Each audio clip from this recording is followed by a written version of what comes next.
নমস্কাৰ জ্ঞাপন কৰিছোঁ মই শ্ৰী চিৰঞ্জীৱ কাশ্যপ আৰু জুবিন যুগৰ জুবিন দেশৰ প্ৰত্যেকজন থলগিৰি ৰাইজক স্বাগতম আৰু এটা বিশেষ খবৰলৈ আপোনালোকৰ আগলৈ এই ভিডিঅ'টো আচলতে প্ৰস্তুত কৰিছোঁ। পশ্চিম দৰং উন্নয়ন পৰিষদ আচলতে এটা বিখ্যাত নাম, দৰংবাসী আচলতে খুব ভালদৰে জানে।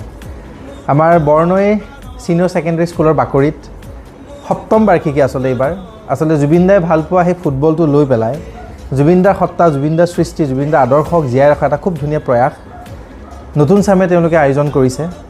আচলতে অহা 12, 13 আৰু 14 ডিচেম্বৰ তাৰিখে খুব ব্যতিক্ৰমী ৰূপত তেওঁলোকে খুব ধুনীয়াকৈ এখন ফুটবল অসম ভিত্তিত ফুটবল প্ৰতিযোগিতাৰ আয়োজন কৰিছে আৰু মোক বিশেষকৈ 12 তাৰিখৰ দিনটোত মাতিছে। খুব উৎসাহেৰে মাতিছে আৰু খুব আগ্ৰহেৰে যাম। আচলতে কথাটো আৰু এটা তাতে যে আচলতে আমি ফুটবলটোকে আমি তাতে লৈ পেলাই আমি আচলতে জুবিন দাক জীয়াই নাৰাখোঁ। খুব ধুনীয়াকৈ কিছুমান কাৰ্যসূচী হাতত লৈছে।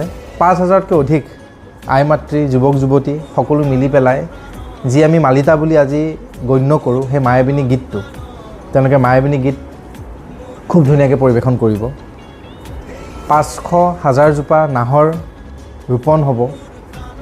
আচলতে জুবিনময় এটা পৰিৱেশ, দাদাই ভাল পোৱা, দাদাই যি বিচাৰিছিলে প্ৰত্যেকটো কাম, প্ৰত্যেকটো কথাই যাতে আজি আখৰে আখৰে পালন কৰিবলৈ আজি অসমীয়া আগবাঢ়ি আহিছে, সেইটোৱে আচলতে আমাৰ কাৰণে গৌৰৱৰ বিষয়। যদিও মানুহজন কাইটভাৱে নাই, সদায় আমাৰ মনতে আছে, প্ৰাণত আছে আৰু সদায় থাকিব। আৰু তেখেতৰ সৃষ্টিক জীয়াই ৰখাৰ যি ধৰ্ম আমি হাতত লৈছোঁ প্ৰত্যেকজন থলগিৰি ৰাইজে, সেইটোৱে আচলতে আমাৰ বৰ্তমানৰ কৰ্তব্য আৰু ধৰ্ম।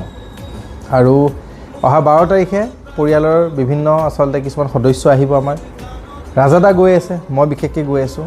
সকলোকে লগ পাম, দৰংবাসী ৰাইজক স্বাগতম আৰু অনুৰোধ কৰিলোঁ আপোনালোকে যাতে আহে 12, 13 আৰু 14 ডিচেম্বৰ।